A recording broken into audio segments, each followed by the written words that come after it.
আসসালামু আলাইকুম সবাইকে। আমি ইসমাম আহমেদ, বর্তমানে পড়ালেখা করছি স্যার সলিমুল্লাহ মেডিকেল কলেজে। আমাদের প্রায় সব ভার্সিটি পরীক্ষা টুকটাক শেষ, এগ্রিও শেষ হয়ে গেল এবং আমাদের সামনে রাজশাহী ইউনিভার্সিটি আছে, সি ইউনিট আছে, আর কিছু জিএসটি ভার্সিটিগুলো আছে। সো একটা হিউজ অ্যামাউন্ট পাবলিক এখনো কনফিউশনে আছে, যারা মেডিকেলের সোললি প্রিপারেশন নিছিল কিন্তু মেডিকেল হয় নাই, ডেন্টাল হয় নাই, ঢাবি হয় নাই, ইভেন এগ্রি পরীক্ষাও ম্যাথের কারণে হয়তো তারা অনেকটা ডিপ্রেসড হবে না, হয়তো বা কারো কারো টুকটাক শেষের দিকেও আসলেও আসতে পারে। তো তারা এখন আসলে কনফিউজড যে তারা আদৌ পরীক্ষা সেকেন্ড টাইমের প্রিপারেশন নিবে কি নিবে না। মানে তারা আসলে মারাত্মক চরম লেভেলে ভুল করতেছো যারা এখনো ডিসিশনটা নিতে পারো নাই। আজকে আমি আমার একটা ভিডিওটা ইনফর্মাল হবে, আমি 7.5 মার্ক কাইটেও মেডিকেলের চান্স কিভাবে পাইছি সেটার একটা ছোট গল্প হবে এবং তোমরা সামনে নেক্সটে কি করবা অ্যাকচুয়ালি সেটার একটা ওভারঅল প্ল্যান দিয়ে দিব ইনশাল্লাহ। খুবই খুবই খুবই কাজে লাগবে। আমি যেভাবে ফলো করছি, যে প্ল্যানটা ফলো করে আমি সাকসেসফুল হয়েছি, অবশ্যই এটা একটা সার্টিফাইড প্ল্যান, সো তুমি এটা ফলো করতে পারবে অবশ্যই। ফার্স্ট অফ অল কথা হচ্ছে, আমি ফার্স্ট টাইম যখন পরীক্ষা দিই 2020 সালে, তখন অ্যাকচুয়ালি আমার মার্কটা আসছিল হচ্ছে তোমার 79.75। আমার সলিমুল্লাহ মেডিকেল আসে, আচ্ছা আমার পজিশন আসলো 264। সো 0.25 মার্কের জন্য অ্যাকচুয়ালি আমার ঢাকা মেডিকেল আসে নাই। সো আমি ছোটবেলা থেকে ঢাকা মেডিকেলের স্বপ্ন লালন পালন করি, স্টিল নাও। ঢাকা মেডিকেল আমার একটা আলাদা ফ্যাসিনেশনের জায়গা, আলাদা ভালোবাসা এবং আবেগের জায়গা। তো আমি ভাবলাম যে আবার দেয়া যায়, যদি এটা পাগলামি তোমার কাছে শুনতে মনে হয়, কিন্তু আসলে সেকেন্ড টাইমারদের পাগলই হইতে হয়, একটু সাইকোই হইতে হয়, একটু বেশি আবেগেই হইতে হয়, তাছাড়া তুমি এটা একটা লং জার্নি তুমি সাকসেসফুল করতে পারবা না। সো আমি যেমন চিন্তা ভাবনা সেরকম কাজ, আমি আবার সেকেন্ড টাইম দিলাম। মাত্র 1.5 মাস বোধহয় আমি প্রিপারেশন নিয়েছিলাম, কারণ আমার অলরেডি মেডিকেলের ক্লাসও শুরু হয়ে গেছিল, কার্ড দেওয়া হয়ে গেছে, টার্মও দেওয়া হয়ে গেছে। তো 1.5 মাস প্রিপারেশনের পরে আমি তোমার হচ্ছে পাইছিলাম অ্যারাউন্ড কত 83.5। আমার 7.5 মার্ক হচ্ছে নেগেটিভ ছিল, কাইটে আসে হচ্ছে 276, 2208 হচ্ছে আমার মেরিট পজিশন, অ্যালোটেড কলেজ আসে হচ্ছে আমার রংপুর। সো তোমাদের এবার কাটা যাবে হচ্ছে 3 মার্ক করে, তাই না? তোমাদের এবার কাটা যাবে হচ্ছে 2 মার্ক, 3 মার্ক এরকম, কারো যদি জিপিএ তে কম থাকে সর্বোচ্চ ধরলাম 5 মার্ক। তো আমি 7.5 মার্ক কাইটে যদি রংপুর মেডিকেল, অনেক যথেষ্ট ভালো, এবং পজিশন বললাম খারাপ না, 2208, যদিও ঢাকা মেডিকেলের পজিশনের মতো না, তারপরেও আমার চেষ্টা ছিল হচ্ছে ওকে, আমার থিঙ্কিং ছিল ওটা হচ্ছে আমি 95 প্লাস পাবো, আমি সেখান থেকে 7.5 কাটা গেলে আমি ডিএমসি টপ 100 এর মধ্যে ঢুকে যেতে পারবো। তো আমার আল্লাহ প্ল্যান যেটা করে সেটাই ভালো। তো তুমি কেন ভাই দেরি করতেছো আমি তোমার বুঝতেছি না। তুমি একটা মারাত্মক লেভেলের ভুল করতেছো। তুমি যত বেশি টাইম ওয়েস্ট করবে, অলরেডি ফেব্রুয়ারি, মার্চ, এপ্রিল যায় অবস্থা, 3 মাস 2.5 মাস শেষ। তুমি সেকেন্ড টাইম প্রিপারেশন যত দ্রুত নিবা, তুমি তত বেশি এটার সাথে কোপ করতে পারবা এবং সাজাইতে পারবা। সো আমি কিভাবে 7.5 মার্ক তুললাম, 7.5 মার্ক তুললাম মানে 7.5 মার্ক কেটেও আমি মেডিকেলের চান্স পেলাম একটা ভালো পজিশন নিয়ে, সেটা আসলে তোমাদের একটু দেখাই। আসল ফার্স্ট অফ অল কথা হইতেছে যে আমি সেকেন্ড টাইম প্রিপারেশন নিব কিনা, আমার একটা মেন্টাল সেটআপের প্রয়োজন। আমি ফার্স্ট অফ অল হচ্ছে আমার মাইন্ডকে বুঝাইলাম, মাইন্ড যখন আমার ঠিক আছে, আমার ডিসিশন দিয়ে দিল যে okay fine now you should go, আমি সুন্দর মতো একদিন বসলাম, বসে একটু অ্যানালাইসিস করলাম। কি অ্যানালাইসিস? যে আমার ফার্স্ট টাইমে কি কি ভুল করছি, ফার্স্ট টাইমের ভুলগুলো আমি সুন্দর মতো লিখলাম, নোট ডাউন করলাম, একদম খাতায় 1 2 3 4 5 6 করে নোট ডাউন করলাম। আচ্ছা, এবং আমি আর একটা অ্যানালাইসিস করলাম, সেটা হচ্ছে আমার কি কি অধ্যায় আমি খুব ভালো পারি, কোন কোন অধ্যায়ে আমি প্রো লেভেল, ঠিক আছে আমি প্রো, আর কোন কোন অধ্যায়ে আমি একদম জিরো, একদমই জিরো, মানে আমার সেই অধ্যায়গুলোর সমস্যা আছে। যারা ফার্স্ট টাইম চান্স মিস করছে এর পেছনে এর একটা বড় গ্রুপ হচ্ছে তারা এইচএসসি লেভেলে ফুল সিলেবাস পড়ে নাই। সো ফুল সিলেবাসের একটা বিশাল অংশ আর তোমার এই জিরো লেভেলের অধ্যায়গুলোর মধ্যে অন্তর্ভুক্ত থাকবে। তো আমি সুন্দর মতো করে একটা অ্যানালাইসিস করলাম। এখনো বলো আমি প্ল্যানের মধ্যে যাকি নাই, আমার সামনে হচ্ছে সিনারিও গুলো আছে। আচ্ছা, আমার এই ভুল, আমার এই অধ্যায়গুলো আমি ভালো পারি, আমার এই অধ্যায়গুলো আমার একদমই পারি না, আচ্ছা, আমার জিকে ইংলিশের কি সমস্যা আছে, জিকে ইংলিশ নিয়ে আমি একটু বসলাম, আমি দেখলাম যে আমি হচ্ছে ভোকাবুলারি মুখস্থ করতে পারি না। কারণ কি? আমি ভোকাবুলারি পড়ি নাই। আমি 1-1.5 মাস 2 মাস 3 মাস ধরে ভোকাবুলারি পড়লে তো হবে না। সো ভোকাবুলারির শেষের 1 সপ্তাহ পড়লাম, খালি বিসিএস পড়লাম, ডিউ পড়লাম, এভাবে vocabulary appropriate preposition group verb এটা হয় না। সো এটা একটা সুন্দর, আমি জিনিসটা বুঝতে পারতেছি যে এখানে আমার দুর্বলতা আছে, অর্থাৎ আমার কোন দিকটা আমার স্ট্রং পয়েন্ট এন্ড কোন দিকটা উইক পয়েন্ট, সেটা হচ্ছে আমি বের করলাম এই অ্যানালাইসিসের মাধ্যমে। তাহলে অ্যানালাইসিস করার মেইন রিজন হইতেছে তোমার স্ট্রং পয়েন্ট বের করা, আর একটা হচ্ছে তোমার উইক পয়েন্টে কাজ করা। সো স্ট্রং পয়েন্টটা হইতেছে তোমার রিভাইজ করতে হবে যাতে তুমি আবার ভুলে না যাও। জাস্ট একদম টিপিক্যালি যেভাবে এর আগের মতো পড়ছো সেভাবে রিভাইজ করতে হবে। কিন্তু যে জায়গাগুলো তোমার উইক পয়েন্ট, সেই জায়গার উপর বললাম তোমার কাজ করতে হবে, অর্থাৎ তোমার নিজের ক্লাস করতে হবে, নিজের পড়তে হবে, এবং পড়ার স্ট্র্যাটেজিও বললাম তোমার বদলাইতে হবে। এরপরে আমার যখন সামনের দিকে এরকম প্রায় 3-4টা বড় বড় পৃষ্ঠা, ছিঁড়া পৃষ্ঠা, এমনি এমনি এখানে খালি লেখা, একটার পর একটা লেখা, কি লেখা নিয়ে আমি বসলাম। তো বসে আমি তারপর হচ্ছে একটা ফাঁকা সাদা পেজ নিলাম আমার প্ল্যান সেট করার জন্য, যে আমার ওভারঅল জার্নিটা আমি কিভাবে সেট আপ করতে চাই। যে আমি যখন আমার নিজের সেকেন্ড টাইম ব্যাচ রান করাইতেছি, ওইটাও সময় বলে আমি সেম কাজ করছি, যে আমার সেকেন্ড টাইমের আমি ব্যাচের স্টুডেন্টগুলোকে কিভাবে আমি ওই সেট আপে নিয়ে যাবো, আমি গোলে নিয়ে যাবো, ওদের কিভাবে সাকসেসফুল আমি করাইতে পারি। কারণ একটা সেকেন্ড টাইম মারাত্মক লেভেলের ডিস্ট্রেস থাকে, ও একদম ফ্রাস্ট্রেটেড থাকে, ডিসঅ্যাপয়েন্টেড থাকে। সো ওকে আমার ভালোভাবে মোটিভেট করে একটা জায়গায় নিয়ে যাওয়া ইটস টু হার্ড। আমি জানি সেকেন্ড টাইম কিরকম লেভেলের মানে কষ্টসাধ্য। আমি যখন সেকেন্ড টাইম দিছি, আমি তো মেডিকেলে ভর্তি হয়ে সেকেন্ড টাইম দিছিলাম। তো আমার নিজের আম্মু 2 মাস ধরে আমার সাথে কথা বলে না। তো তোমাদের অবস্থা আমি খুব ভালোভাবে বুঝতে পারি। এখন তুমি একটা জিনিস চিন্তা করো, প্ল্যান জিনিসটা আসলে কি হবে। প্ল্যানটা হইতেছে, আচ্ছা ঠিক আছে, তাহলে আমি এত একটা টাইম সেট করতে হবে। ফার্স্ট অফ অল হচ্ছে আমার টাইম সেট, কত মাস মানে মান্থ, এত মান্থের মধ্যে, এই মান্থের মধ্যে তুমি একটা মান্থ সেট করো।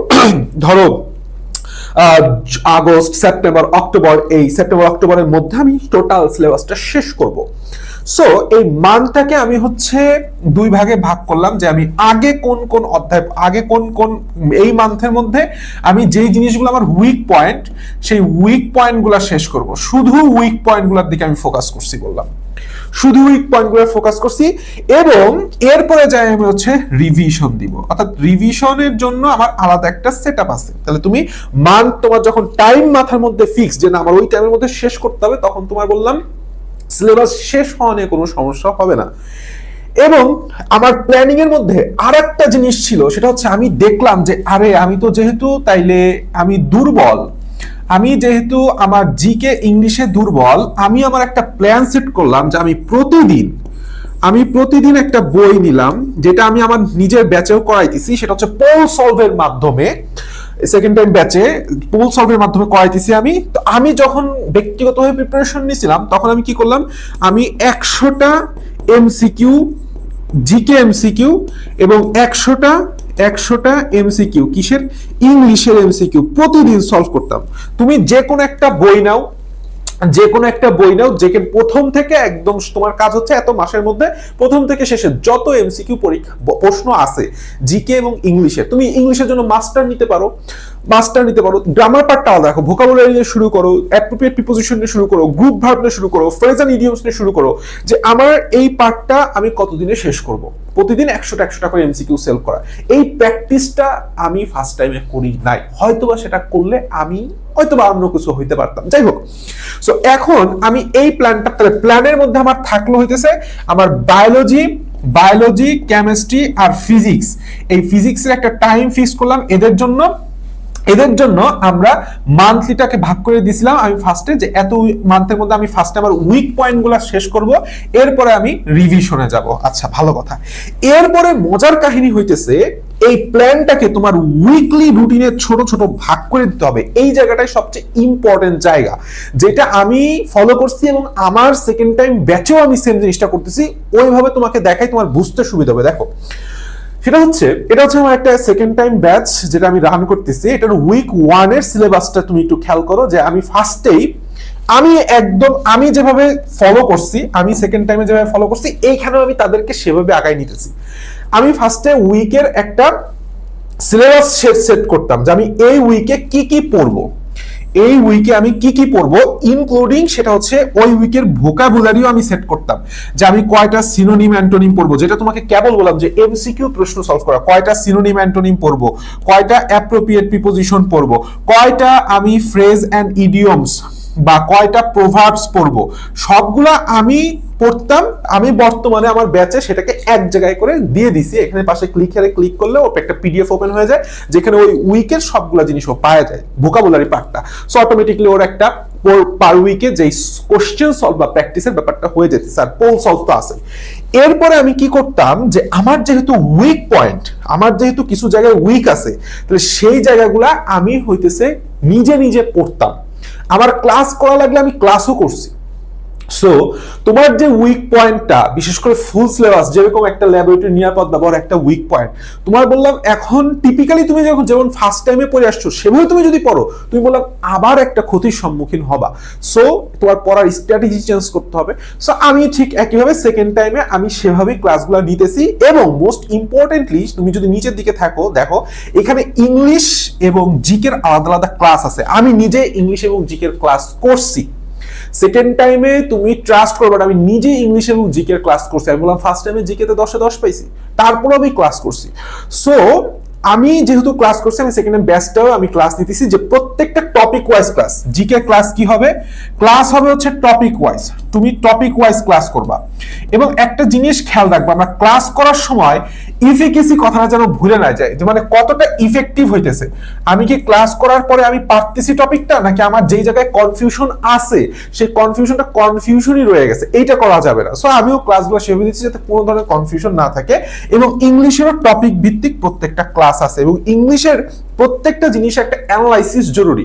তো জিকেরও অ্যানালাইসিস করবা, ইংলিশের অ্যানালাইসিস করবা যে কোন টপিকগুলো আগে পড়বা। গ্রামারের টপিক এবং আমাদের ভোকাবুলারি টপিক আলাদা হবে। এই জায়গাটা নিয়ে একটু কথা আছে, আমি তোমার একটা জিনিস সুন্দর করে বুঝাই দিই। আসো, সেটা হইতেছে যে আমাদের যেই জিকের বেলায় আমাদের জিকে এবং ইংলিশ, জিকের বেলায় আমাদের দুইটা কথা। এক নাম্বার, আমাদের কি করতে হবে, প্রশ্ন সলভ করতে হবে ডেইলি প্রশ্ন সলভ। কয়টা, 100টা এমসিকিউ। তুমি যে কোনো একটা বই নাও, প্রথম থেকে শুরু করো। এরপর হইতেছে টপিক ভিত্তিক পড়া, এবং আমরা প্রতি উইকে তুমি কোন টপিকটা পড়বা সেটা সিলেক্ট রাখবা, যে টপিক ভিত্তিক পড়া। আচ্ছা, ইংলিশের বেলায় কি হবে, ইংলিশের বেলায় আমাদের ফার্স্ট অফ অল কাজ হইতেছে যে গ্রামারের যে টপিক, তুমি ওই উইকে সেই গ্রামারের টপিকটা পড়বা।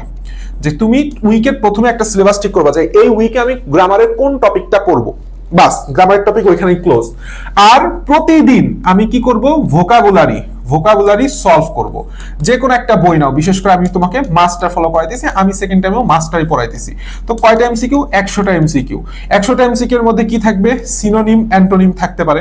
সিনোনিম অ্যান্টোনিম ধরো 50টা থাকলো, বা তুমি ধরো 60টা নিলা। আচ্ছা, এরপরে অ্যাপ্রোপ্রিয়েট প্রিপোজিশন থাকবে, সেটা ধরো 30টা বা 40টা নিলা।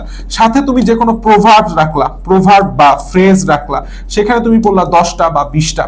এইভাবে বললাম তোমার প্রত্যেকটা জিকে এবং ইংলিশ সলভ করতে হবে। আমি আশা করি বুঝাইতে পারছি। এন্ড একটা উইকের শেষে আমি সবসময় পরীক্ষা দিতাম, যেটা আমি আমার সেকেন্ড টাইম ব্যাচও করাইতেছি, যে পার উইকের শেষে আমার টোটাল যে মেইন যে সাবজেক্টটা থাকে, যেমন ল্যাবরেটরি নিরাপদ ব্যবহার, জিকে ইংলিশের পরীক্ষা দিতাম। আচ্ছা, ভালো কথা। এবং পরীক্ষা শেষ খালি পরীক্ষা দিলেই হবে না। দেখো এখানে একটা কথা লিখছি আমি, সেটা হচ্ছে গ্রোথ বলে একটা গুরুত্বপূর্ণ কথা আছে। লিখছি, অর্থাৎ আমি কোশ্চেনে কোনটা ভুল করতেছি সেটা নিয়ে আমি সময় দিচ্ছি কিনা, যে আমার এই টপিক থেকে ভুল হয়েছে, তার মানে আমার এই টপিকটা আবার পড়ছি। আচ্ছা, ভালো কথা। এই টপিকটা নিয়ে আমার এখনো হয়তো একটু দুর্বলতা আছে, সেভাবে আমি দুর্বলতাটা কাটাইছি। এবং তারপর আমি চিন্তা করছি, ওকে ঠিক আছে, তাহলে আমি এই অধ্যায়টা পারতাম না, এখন এই অধ্যায়টার এই পরিমাণ পারতেছি। আচ্ছা, আমি এই অধ্যায়ে আগে পরীক্ষা দিলে পাইতাম হচ্ছে 50-এ 30, 40, 35, এখন আমি 47, 48, 49, 50ও পাই যেতেছি। তাহলে এই গ্রোথটা তোমাকে বললাম ফলো আপে রাখতে হবে। It's very very very much important যে তোমার গ্রোথটা চেক করা। তোমার গ্রোথ বললাম, তোমাকে নিজেকেই চেক করতে হবে। আমি যেই স্টেপগুলো বললাম সেই স্টেপগুলো তুমি যদি এখন থেকেই ভিডিও দেখার এই মুহূর্ত থেকে ফলো করতে পারো, ইনশাল্লাহ 2, 3, 4, 5, 7.5 মার্ক, 7.5 মার্ক ডাজন্ট ম্যাটার, অবশ্যই সেকেন্ড টাইম মেডিকেলে চান্স পাওয়া সম্ভব। Best of luck.